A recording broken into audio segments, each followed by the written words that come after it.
Hi. Hi. Thank you. Thanks for arriving on time. Yeah. I really appreciate that you are on time. Yes, thank you. Yeah, I think I can welcome you to share us and tell us what is going to happen. Okay, thank you. We are going to have a discussion about the menus that we made about different cultures. Also, we have conducted some research, field research about our culture, like Rwandans. So I think everyone is ready here to discuss about what she did. Thank you. My name is Beatrice Tushimire. So during this discussion, I will be discussing and telling you about two menus I made. One menu is about Pennsylvania Dutch cuisine. Another one is about Hawaiian poi. Last year, I will be discussing about the field research that I made on Isombe, like a part of food in Rwanda. Thank you. Okay. Thank you, Beatrice. Yes. Yeah, I'm Juliet Venemsenga, and I will be talking about two cultures, which are the Japanese rice and potlatch from Tlingit in Northwest Pacific. Yes. I will also talk about the field research that I conducted on Rwandan food called matoke from green bananas. Yes. So thank you, and I welcome you in this meeting. Yeah. Thank you. Okay, thanks, ladies. My name is Shwayez Mbandime, and me also, I worked on two cultures. One is about Hindu wedding ceremony, Yes. and a second one is about American tailgating football games. Yes. Lastly, I'll be sharing with you the field research that I did, Yes. and I'll be telling you the findings that I get while conducting my field research. Yes. Thanks, and I think we'll be discussing and asking some questions. Yes. I think the discussion will be great. Yes, thank you. Ladies, before we start discussing about the menus and field research, let's start by having a short discussion about six anthropological terminologies, in order to enter very well into our discussion, into our main discussion. Yes. Okay. I think those terminologies are the ones that anthropologists use while they are on their field researches. Yes. And those terms help them to understand what they are doing. Yes. Yeah. I think. Also, we use them to study those cultures because there was not our own cultures. Yes. So we based on those anthropological terms or behavior to study those cultures that we have to. Yes. Okay. By starting, we can start about talking about what we call unculturation. This is one of the six anthropological terminologies. Okay. Unculturation is like the way a person may imitate or learn the culture of a country, so that he or she becomes someone who knows about the culture of the country. This is like the process of studying or learning the culture of a given country or a given society. Yeah. In addition, there's somewhere I read they said that enculturation may be done while someone is in childhood, or it can be done while someone is at it. Yes. For work. Yeah. Tell us about the second one.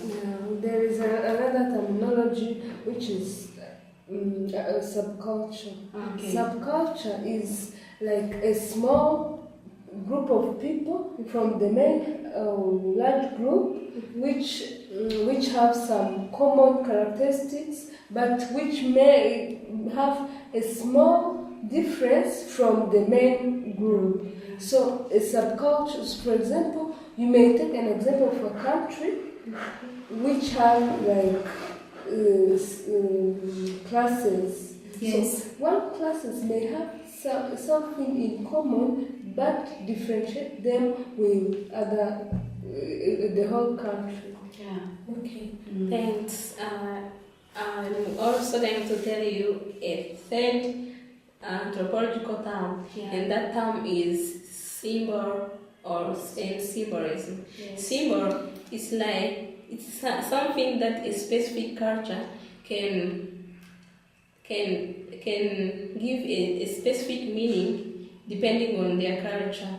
For example, if I can greet you using my hands like this, it symbolizes that I honor you and I respect you. Yeah.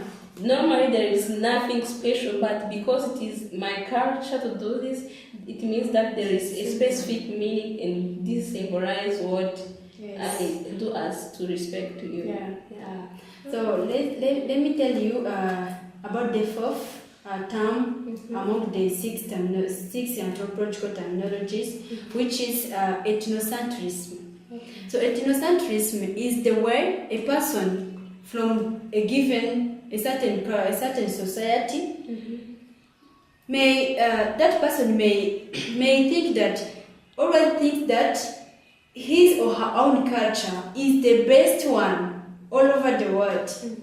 It means that if I have a culture maybe of eating, bending the way, walking, I think that my culture is the best one, is superior depending on others. Other cultures are under my culture. That's what they call ethnocentrism. Okay. Yeah. Seems like someone is being biased because he thinks about his or her own culture. He's superior and he's perfect than others. Yes. We went to another one. It's called cultural relativism. Yes. It's where you take your culture. Someone may take her or his own culture and respect it, but take others' culture as something usual, something which is normal. Yeah.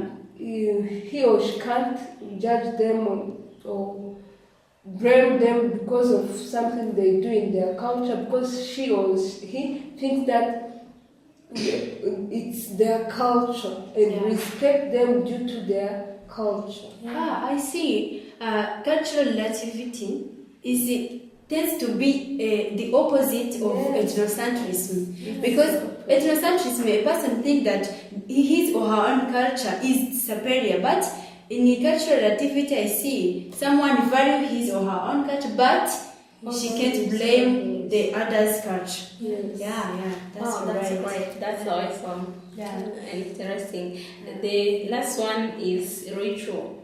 Yeah. Ritual are like I can say that they're like events that take place in a specific culture. They have a specific period, and those events happen in the same format at those respective time. Yeah. And that during that event, there are different things and activities that are done, and those activities are usually done while that activity takes place. Yes, it means that it may also have a specific place, a specific time. Yeah.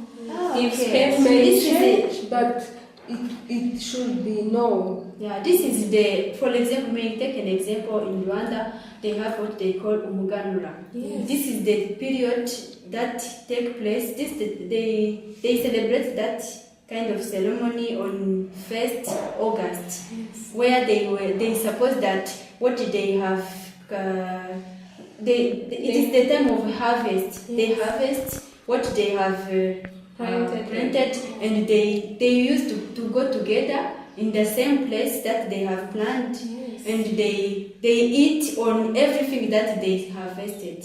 Yeah, that's an example. Okay, thank you, ladies. Let's move to the menus and field research that we have made. Yes. Then I encourage you, because after we will be putting together our ideas depending on what we are going to understand, to make some differences, to see some differences and some similarities, depending on what we are going to understand. Okay, let's start. Do you want me to start? No problem. Okay, let's start. Me, I worked on Pennsylvania Dutch cuisine and Hawaiian poi. Yes. Okay, starting by Pennsylvania Dutch cuisine, this was a culture of people who came from different countries and they meet in Pennsylvania. These people came and they were into three parts. One part was the part of people who were rich, and another part was the part of the people who were poor. So what we are going to discuss about today is more concerned about those people who were in the part of the poor ones. So these people, because they don't have enough food to eat. So that made them to be creative. They became creative because they had a limited amount of food.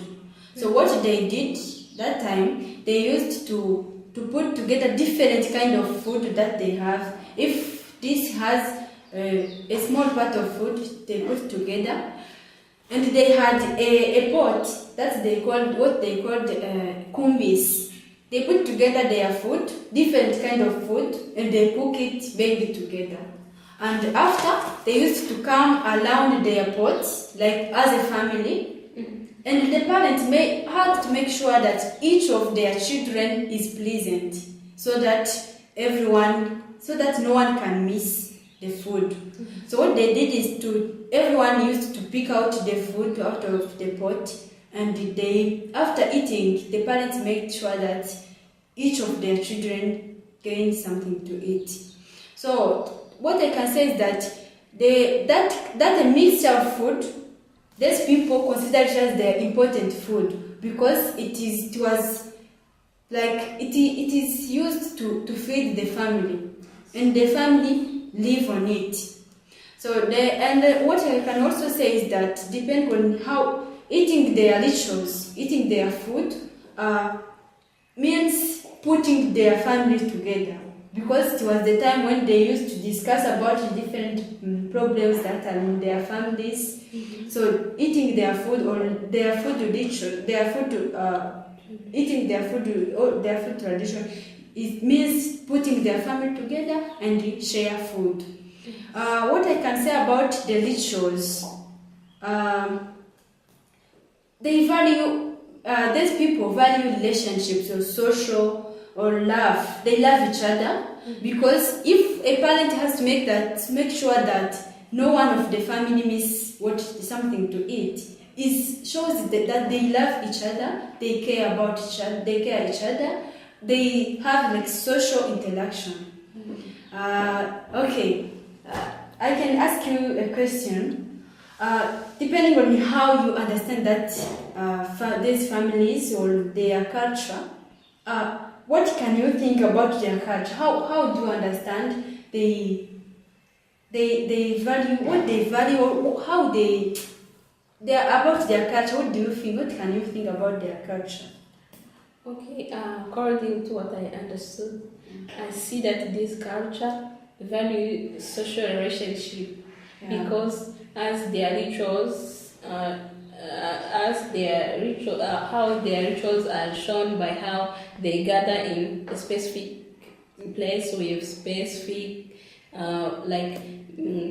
there are some people who gather in a certain place to share food together, and they care in that no one can miss food. It means that they love each other. They don't want anyone from their family to be hungry. It seems that they want to be united and to be strong and to be healthy. Yeah. It's what I can see by. Okay. Yeah. Thank you, Juliet. What do you think they value more?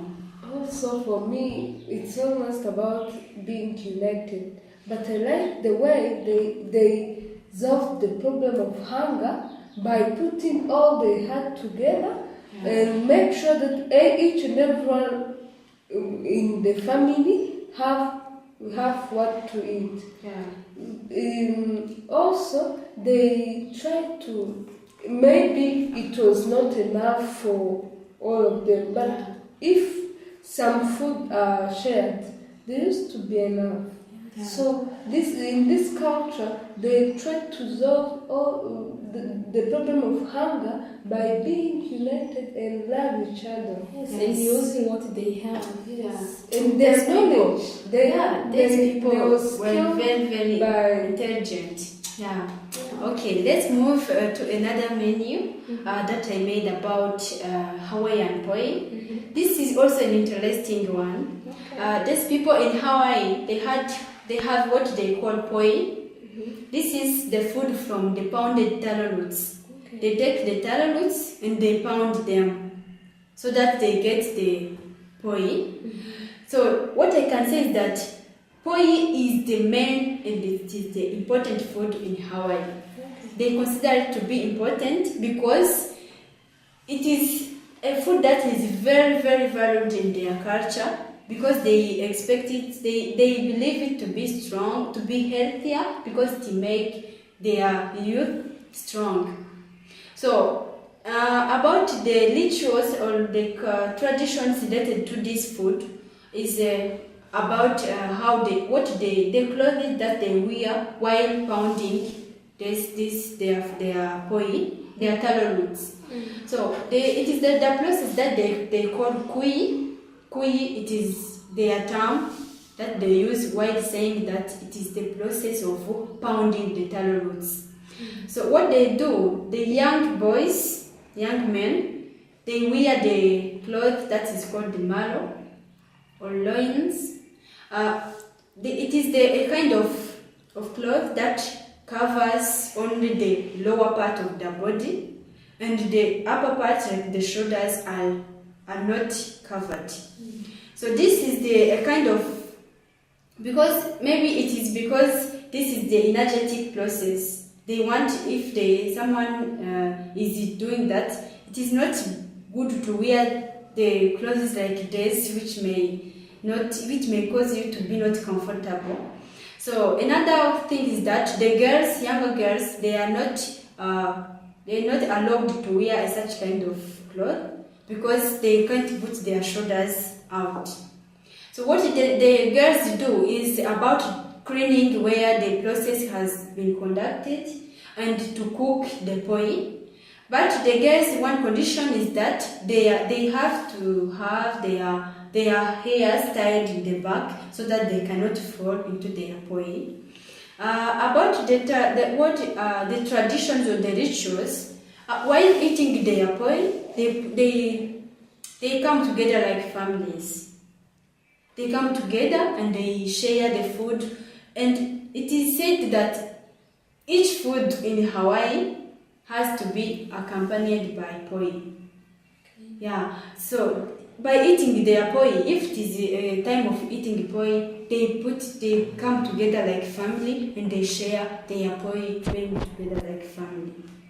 Okay, so depending on what I came to tell you, can you please tell me what do you think about depending on how I described the clothes that they wear, what do you think? What can you guess about their clothes?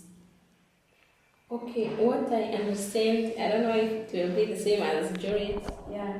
I think that I see that this culture they value safety and clearness, whereby they don't want girls' hair to fall into the food, and they also want to dress comfortably so that they can pound the poi without any dirtiness or without being uncomfortable. Yeah. So I see that, and something else that I see is that they do this activity respecting gender, but they see that boys can do this while girls can do this. Yeah. It seems like boys are assigned specific activities and girls are assigned the other different activities. Yeah. Okay, thank you. For me also, I think in this culture they respect clothes so much. To the extent that it has specific process for people to prepare it.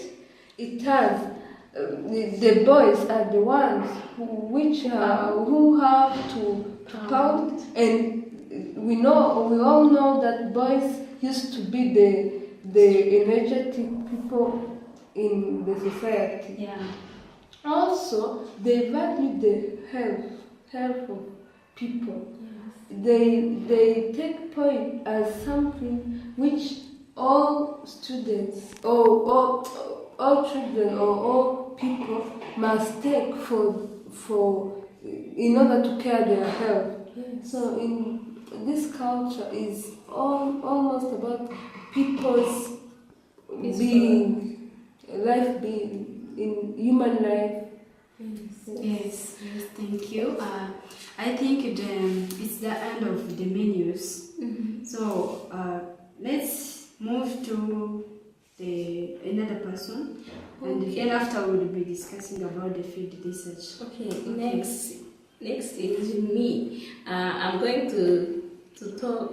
First of all, I told you that I have to talk about Hindu wedding ceremony, and I will also be telling you the American tailgating football games. Yes. First of all, about Hindu wedding ceremony, there are like 3 main foods that I read that they value while celebrating their weddings.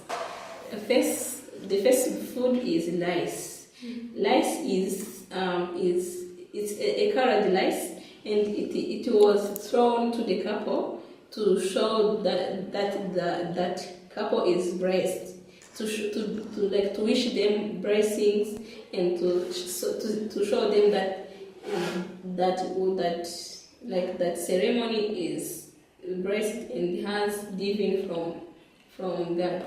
In addition, in this culture also they used coconut tree fruit. They use coconut fruit whereby a bride holds a coconut and put into her father's hand, and they put also together to their groom. A groom is a husband of the bride. Yes. So that show that it has a symbol that that couple must have a love that is strong, that must not be breakable. Lastly, they use a paste of cumin. It's like a leaf of tree. It's how I read it, and they put some sugar, some sugars in it, and they throw to each other. For instance, I can throw in your head while you are also throwing to my head, and that also has the meaning of happiness, wishing the couple that they will live in happy life. So I can think that this culture values social relationship, especially marriage, whereby they use different foods that have different symbols and different meaning to the couples. Okay, I think, do you have any comments or clarifying questions so that we can discuss and share together? You are welcome. Okay. For me, I see that in this culture, they value wedding so much because they had so many rituals or traditions they used to do during the wedding. This is the comment I wanted to. Another comment that I can put there is about these people in the Hindu. They have many things that they consider to be symbols. Yes. Because it is something that cannot be understandable to the person from another culture. Yes. To say that if coconut tree means prosperity, means it is something that can be challenging to a person who doesn't know the culture of the Hindus or Hindu people. Yeah. But they have many things that they consider to be rituals or to be symbols. Yes. That's what I find while you were telling us about these people. Okay, Yeah. thanks. I think I have to move on to the next menu. It's about American tailgating football game. Yes. This is like an article that I read, and it was telling us about that event. This tailgating event is an event that happens in America, whereby many people gather together around the stadium, and they bring a lot of various foods. Everyone brings his or her food, and they put together and they eat like in a specific in the same place. And this actually take place when the like football games and different sports are going to happen. They do this in order to show that they are ready to fund the games, and they do this in order to create friendship. Yes. And to reconciliate. If, for instance, if friends have been separated, that day is a good day for them to become friends again, or to separate definitely their relationships. So it is what I can say about the American delegated games. Yes. What do you think, or what do you understand by this culture? What they do, the process that they go through? Okay, so what I understand about these people is that they don't like the conflict that can take a long time. Yes. Because maybe they have a specific time that they do that. Mm-hmm. That time they think that even though there are some people who conflicted between them or among them, Mm-hmm. this is the time to reconciliate. Yeah. So these people has a good they thought about the conflict in a positive way, because they are tricky to resolve the conflict between people. Yes. This is a very good point Yes. in their culture. Also, in this culture, I see they like to be like united, but having the same mission. For example, if they are in football games, they want all people to be fan of their sport, Yes. to have fun during watching games. And that culture may have, there are some people who don't like to have fun. Yes. This culture may make all people together, and you be in mood of others. Yes. It's a good culture in Pennsylvania. Yeah. Generally, it's like they want to be united. They want a nice united society, Yes. having fun. They like happiness, being together, and they eat food, drink something. Yeah. This shows that also in unhappy moments they like to help each other. Yeah. Even those who are not in a good mood, they can make them happy so that they return to their home being happy. Yes. Yeah. Okay, thank you, Joyce. Let's move on. Juliet, you are also going to tell us about your menus and your findings. Okay, thank you. As I told you, talk about Japanese rice and potlatch in northern Pacific. So let me start by Japanese rice. Yes. In Japan, they value rice. Rice is an important food for them. Yes. They consider it as something which protects them hunger and poverty. Yes.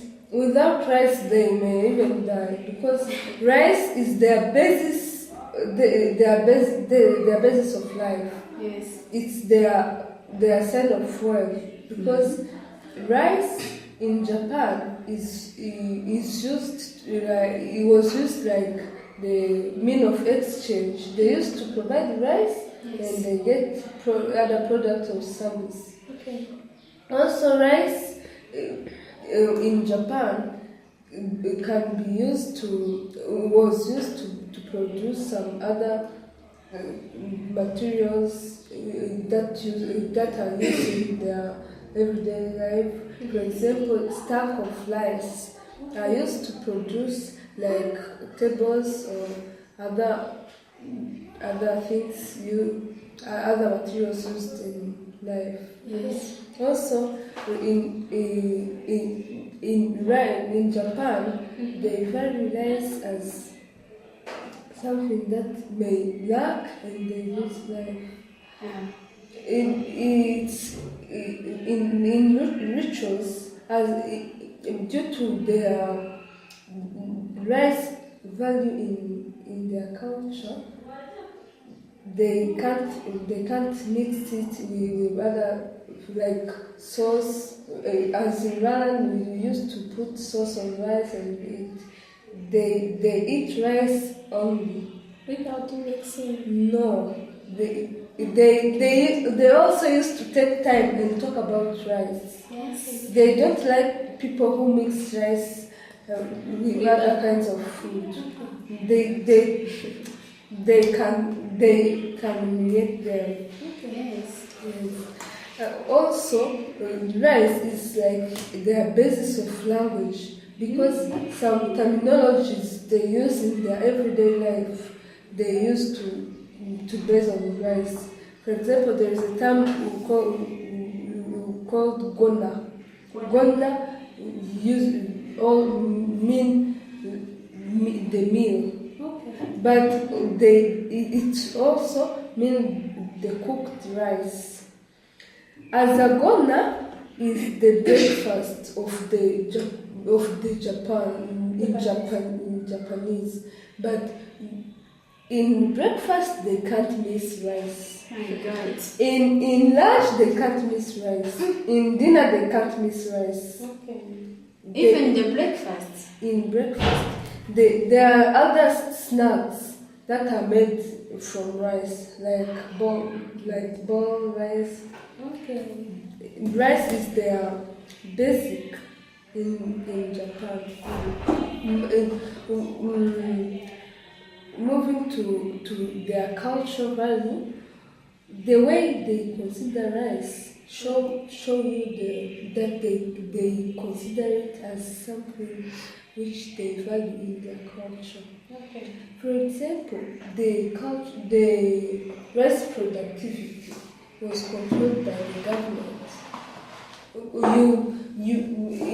Rwanda, we know that the farmer control his or her productivity of what he used to farm. But in Japanese culture, rice is controlled by the government. Even the rice that has been planted by or grown by a farmer. No, The government allows. the government, for example, if the production of the whole rice farmer is high, it means the country productivity or the economic life of the country have improved. Yeah. The rice is controlled by the whole government. Also, the rice farmers, those people who have a high productivity of rice, are the ones who are strong in the politics. They are the ones who have a strong status in their in Japanese politics. Yeah. This shows that the rice play a big role in the whole life of Japanese. Yes. Because rice means everything. Even in the government, you may not have like education status, but the fact that you have high productivity of rice it should make you someone who is strong and popular And and you're really recognized. of course. Okay.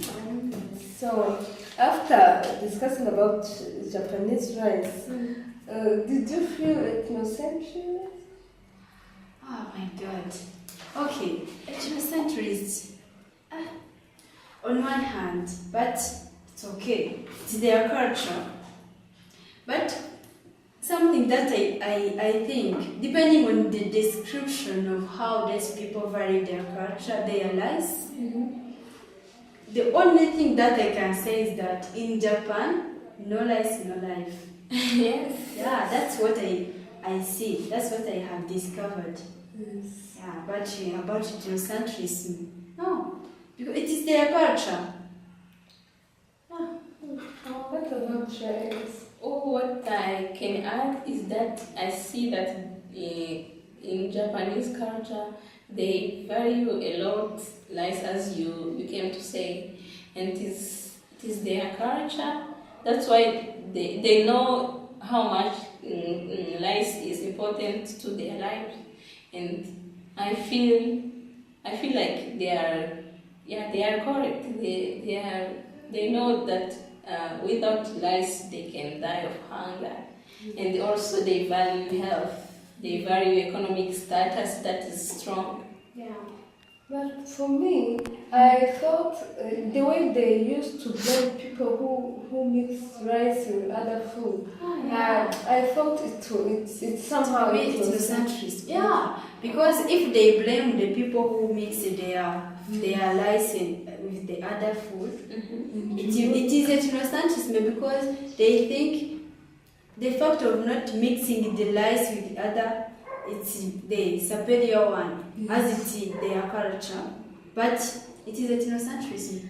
But remember and keep in mind that because we are anthropologists, we don't have to be ethnocentrists because Yes, but we can identify some culture or ritual and Of these people. But remember, it is their culture, not ours, and we have to respect. Yes, of course, we respect and value our own cultures, but we have to respect others' culture because there is a reason. There is a reason. For them there is a million reasons. Yes. Yeah, they have the reasons. Yeah. Okay. Let me continue by the potlatch. Potlatch was like events or ceremony where people used to meet together and eat. Yeah. Eat. Eat and overeat. The potlatch shouldn't take time without food. It can stop. Yeah. So during the potlatch, people used to live together within the society. The potlatch used to be held by one member of the society, and the one who hosts the potlatch was the one who was supposed to prepare all food and drinks, Yes. which was supposed to be used during the potlatch. Yeah. So, some traditional rituals which used to take place during the potlatch itself is a ritual because it's like a ceremony where people used to meet together and share food. Yes. But those people used to be invited by one member of the society, and that member was the one who was supposed to prepare all food or drinks which was supposed to be used. During potlatch, people used to have fun, play games, share food, offering some gifts. People who have debts used to pay on that day. Those are traditions which used to take place during the potlatch. The potlatch used to also to happen on the day of, for example, when the host, her girl, get her first macho, or when her son was married, or when her kid was named. The portrait had to have a reason for it to happen, but the aim was to invite people and put them together and share what he or she has, because also the poor people used to host the portrait. They couldn't offer the same food quality or quantity like the rich one, but also they should host the portrait. The portrait was interesting in their culture, because during the portrait was when the owner or the host emphasized his or her own status. It's when people see and say that this person is rich, man or woman, or they say she's in medium, she's in lower class, and so on. But during the portrait, all people used to eat and drink, and if possible, they used to get some food to take home. In last day, in past, the portrait used to take like 2 or 3 days. Okay. But nowadays, it take 1 day or 1 night, where they also share some snacks and some beverage drinks, and also have fun, like a group of people, and share what they have. But it can't take long time like the one which used to happen in past years. But the aim also is to have people together, have social interaction within the society, also emphasize the status of the host, the owner of the ceremony. But it is mostly valued in Norwest Pacific Church Tringit, because it's when all ceremonies are called portrait. Whether it's the marriage of your son, it's a portrait. Whether it's the day of naming your kid, your newborn kid, it's a portrait. So it's a variable event in this country, and they till now they value it, even if they change the way of doing it, but they still value it. Yeah. Thank you.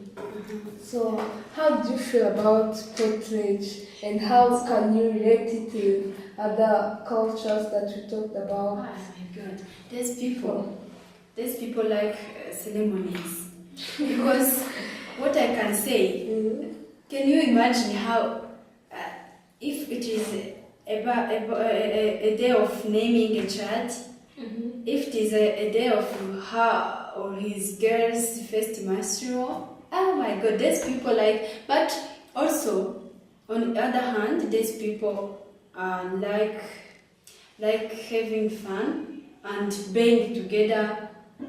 And you say that they used to do it during the weekend. Yes. So during the weekend, during the week, people are used to be always busy doing different things and getting stressed and so on. But these people have a good way of stressing out, of having a period of recover their mind, refresh their mind, so that they start maybe the following week being to Flesh, yeah. mind. Yeah. Okay. Yes. In addition to what Beatrice said, I see that this culture has something like a tricky to, if for instance I want to emphasize my status in the society, I may use this portrait, and I may, for instance, I may use this event and host it so that my community can know more about me, and I can be popular through that event. I see it's tricky, but on the other hand, It's a good way to unite people, share food with them. Yeah. And it is very fun because they eat and overeat. And they have They, some. they even have the food to give to people to return back, to return home. These people are very, very. I wish one day I will be there and I will eat. Yeah, they used to share. That's what Share and share. That's the beauty of share. Is there and there's people who are maybe poor who don't have something to bring there. No, they plan it and plan some food to give people based on what they have. Okay, I'm wondering if there's people, maybe there are some people who don't have something to eat. I'm wondering if they come there without anything, they are going to be allowed to share with others. No, there is no problem. At that time, this is when I may give you a gift if I want. I may pay you if I have a debt of you. But all people are invited. You invite people and come and share what you offered. If you offered food, they share those few food that you offered. That's kind of fun together. Okay, thank you, Juliet. Now I think we can move on our field research, where we're going to put out our findings that we received during our field research. So starting on what I did, I conducted the field research about a Rwandan food that is called isombe, where I visited two subjects who live in the same house. One is called Jocelyn, another one is called Rosette. We used to go together to the field to start the process of preparing sombe, where we cut the leaves of sombe. We cut it at home, and we separated the leaves and its branches. And what we did, they put the leaves into a chopper, and they used the pestle in order to crush these leaves of sombe until the point of being ready to be cooked. Okay. So that time they cooked it and they put their different ingredients in order to make their isombe having a good smelling and a good taste. Okay. Yeah. What I have noticed is that these people do this activity in order to find food, because it is a part of food, of Rwandan food, that people may live off. So another one is this activity is done in different parts of Rwanda, and all Rwandans know its importance. That's why many people do it. What I thought and what I still think about my subjects is that they like isombe, because the activity of preparing isombe is like somehow tiresome. It is time consuming. You can't take 30 or 20 minutes to prepare isombe. It can't work. You have to take enough time in order to prepare isombe. That's why I always think about my subjects, I notice that they like isombe, because as they do this activity, they take their time, they ignore other activities, different activities that they always have, and they take time to prepare isombe. So what I can say on this activity, they value isombe like something that in their culture, isombe is something that they give to the mothers who gave birth. So they expect isombe to have an importance of giving enough blessed milk to the mother in order to feed the baby. And you know that a baby who has enough milk, blessed milk, he grows well until he or she becomes a children who has some intelligence. They say that also if a baby finds enough breast milk, she or he becomes intelligent. She has a strong mind. That's why Isombe, like in the Rwandan culture, they consider it like something that they use also to give it to the mom, to the mothers who gave birth. That's what I can say about Rwandan Isombe, like of their food. Okay. I thank you so much. I have one question that I would like to ask you. Is Isombe eaten by all of the people according to the research that you did? Thank you. Isombe is, as I told you, is one part of the Rwandan food. Okay. It have a part. Yeah, all people are allowed to eat Isombe. All people, because some used to eat it. As I said, they give it to the mom in order to generate enough breast milk. But all people in Rwanda, or regardless to who they are, if there is a man, he is allowed to eat some. If it's a children, he is allowed. If it is whatever, who you are allowed to eat some. Seems like if someone prefer it, he can or she can eat it. Yeah, if you prefer it and you get a chance to get it, yeah, you eat it. There's no problem. Thanks. Yeah. Thank you. Thank you too. Did you find something expensive for Rwandan to make? Okay. If you find it in the restaurants, it is very expensive because Rwandans value Isombe. Yeah. It is a part of their food. That's why if it is prepared, also as I told you, it is something that is time consuming to be prepared. Okay. That's why if it is already prepared and you want it, you didn't contribute in preparing it, you are going to pay much so that you get it. Yeah. I think I'm the second one to share you is my findings. Yeah. By reminding you what I did, I said that I conducted a research about how chapati in Rwanda, how people make chapati. Yeah. And my purpose of the field research was to know who do the activity of making chapatis, why do the subject make chapati, and what they value, referring to that chapati or food eating in general.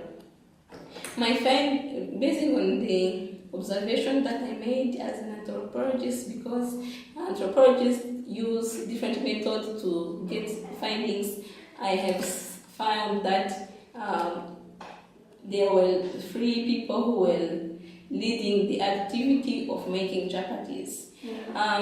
Basing on the questions that I asked my subject that if there is anyone, a specific person to cook or make chapati, and the subject said that there's no one who, if you know it and you know the process and go through the process, you are welcome to do chapatis, to make chapatis. Okay. Listening to also my own observations and the questions that I asked, I found that that activity of making chapati was done because that person wanted some income. It means that the subject was making chapati for business purpose. And in addition, he was making chapatis in order to help his family survive, because it's a way of getting money and also find other food to feed the family. Okay, regarding to all of those activities, I may think or make inference saying that this person and subject, they value a lot, they value money and also life, because as the subject was telling me that that activity of making chapati helps him to get money. Sorry. They value money because he doesn't want to sit down and do nothing. he wanted to go and work so that he can get money and help his family in order to survive. That's what, in summary, what I have done. And okay, I think I may ask you some questions, or we can add some comments. What do you think? Okay, what do you think? Do you think that it was helpful to do this activity with free people only, or do you think they could do it with other people? Thank you. For me, I think there is no problem to conduct the research with 3 people, because it's when you get the chance to ask enough questions for you to understand how and why they do that activity. So I think to have so many, it could be better if you go on and make research on those three subjects, and you go in another house or anywhere and conduct another research. But I think there is no problem for you to conduct a research with 3 people. I think they are enough. Yeah.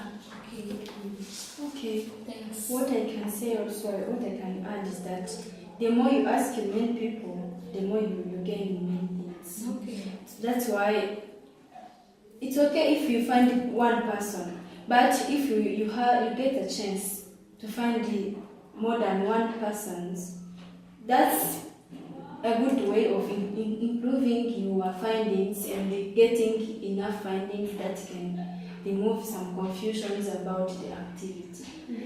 Yeah. Thank you. I think I'm the third one. Who was the last?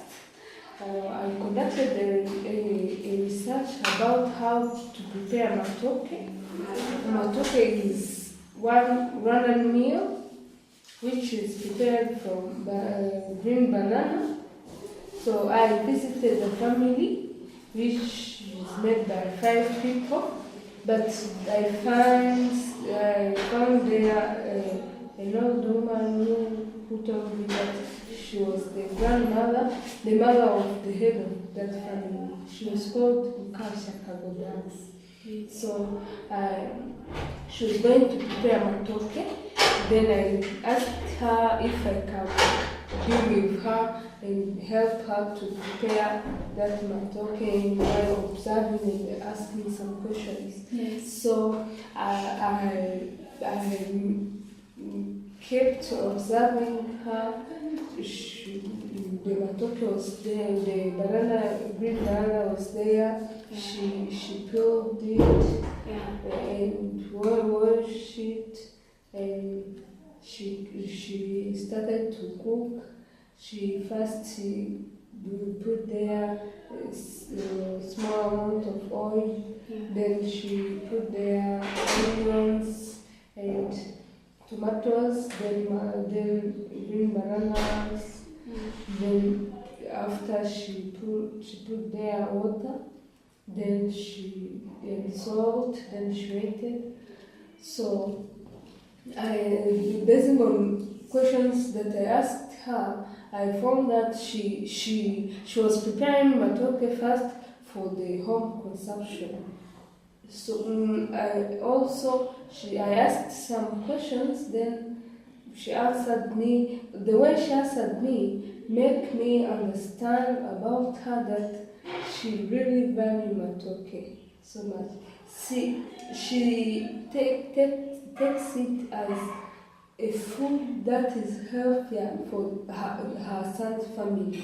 She liked to see her grandkids to consuming matoke, and I asked her some questions because I saw she was caring more about why preparing it, like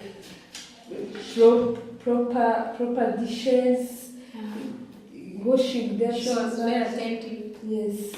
So I was curious to ask her, why do you wash it so many times and so on. She was telling me that matoke is a health food, but when I prepare it improperly, it may cause some sickness. Yeah. So this showed me that she likes it, but she wants her son's family to be healthier through matoke. Also, she told me that she was going to prepare other kinds of food, but the fact that she prepared matoke first showed me that she valued it so much more than other foods. And she told me that when someone is sick, to the extent that he may not be able to control other kinds of food, matoke is an appropriate kind of food that he or she may consume and be strong. She also told me more about matoke or in Rwandan culture. She showed me that during in wedding ceremony, people used to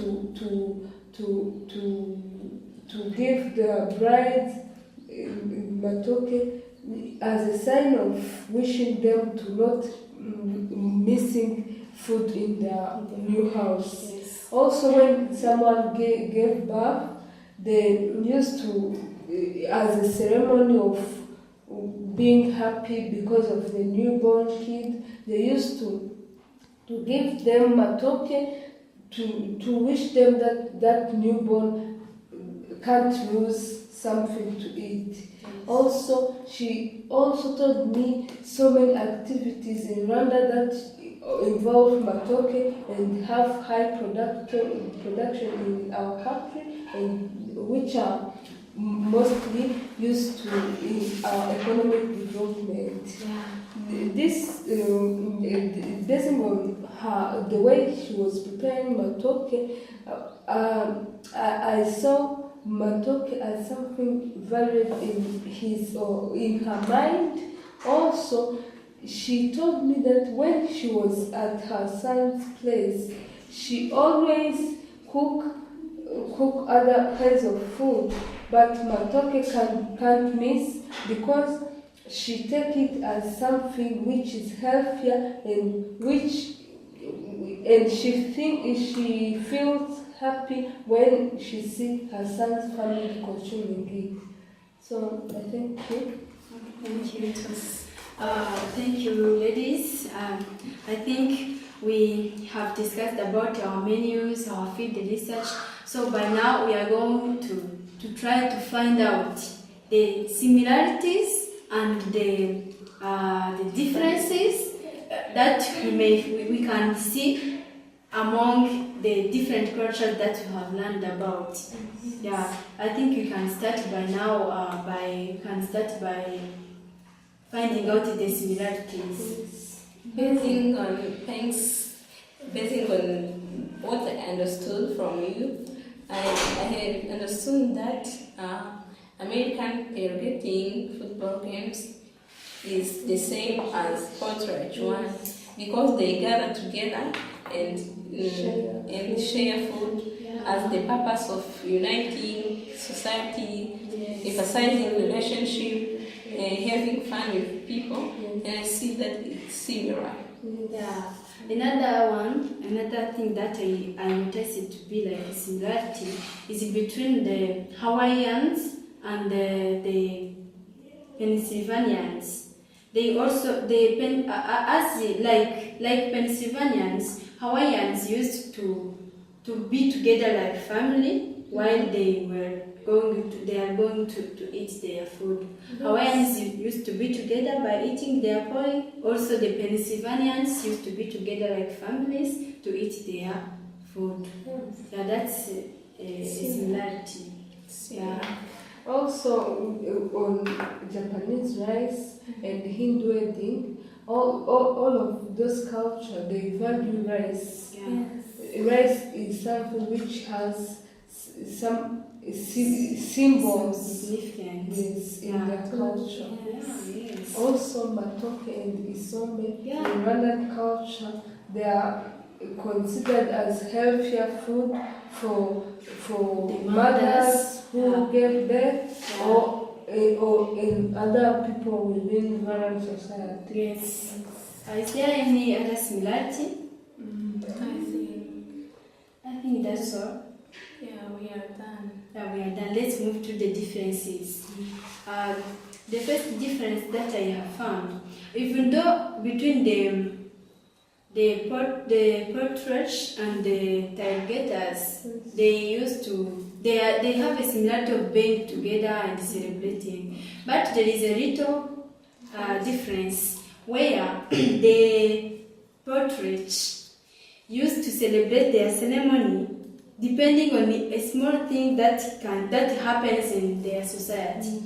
If, for example, if there is a first menstrual of a girl, if there is a name of Naming the newborn, yeah. But for the targeters, it's like a time that they put there without any other event that can happen. It's just for games or sports. For games and sports. Yeah. Yeah. Do you understand that there is a difference? Yes. Yeah. Okay. Yeah. There is also another difference whereby I have understood that in Japanese rice, Yeah. even though they use rice as in Hindu wedding they used to, Japanese rice use it in their daily life and it has a very significant meaning. Yeah. And they can't even mix it with other foods. Also, it is used to be eaten. Yeah. Yeah. But for Hindus wedding, they use it in order to focus on marriage and to show that they encourage and focus on marriage rather than. Yes. Also- In the Hindu, they use it to throw it over a bride as a sign. Is like a symbol. But in Japan, they use it like food. They eat. Yeah, as a meal. Yeah. Also in Poland, they had a special way of preparing poem. Yeah. But Also in other a special culture, cloth to yes, wear. there are also special clothes, special people. Yes. Yeah. But in other cultures, we saw that anyone can prepare food. Yeah. Also, what I can say is that I think there is no other difference. What you can see that basing on the cultures that we have learned about and discussed about, we can conclude by saying that there are some cultures that have their own and specific like characteristic and behaviors that they have, but there can be some similarities that they have in common with other cultures. Yes. Yeah. Okay, thank you. I think we are about to finish. But remember, we have also, after this video, we have also to create a report. Yes. So let's plan about the report, please. Okay. Juliet, what do you think? I think after tomorrow. Okay, after tomorrow. After tomorrow, no, I will not be available Let's plan it during the weekend. during the weekend. Yeah, because we don't have classes, so we can meet on Saturday. But we have to come prepared. Yeah. Yeah, we have to come. It means that we confirm On Saturday on or Saturday Sunday. we will meet, then We Sunday will meet and we will plan for the report. Okay, what I suggest is that everyone knows what she worked about. Yes. So it's better to pull out the relevant information, to be concise and put the relevant information only. That's what you want. Yes. Yeah, I think that's all. Yes. On Saturday? That means everyone will come with menus Yeah. prepared. Yeah. then And summary summarized will be with said. So- Then we will make an introduction and conclusion together. Yeah, we will make one document. Yes. That's a report, and I think we will be ready to submit. Yeah. And master the program. Yeah, yes. Thank you. Thanks. Bye. Thanks, Lourdes. Thanks. Okay.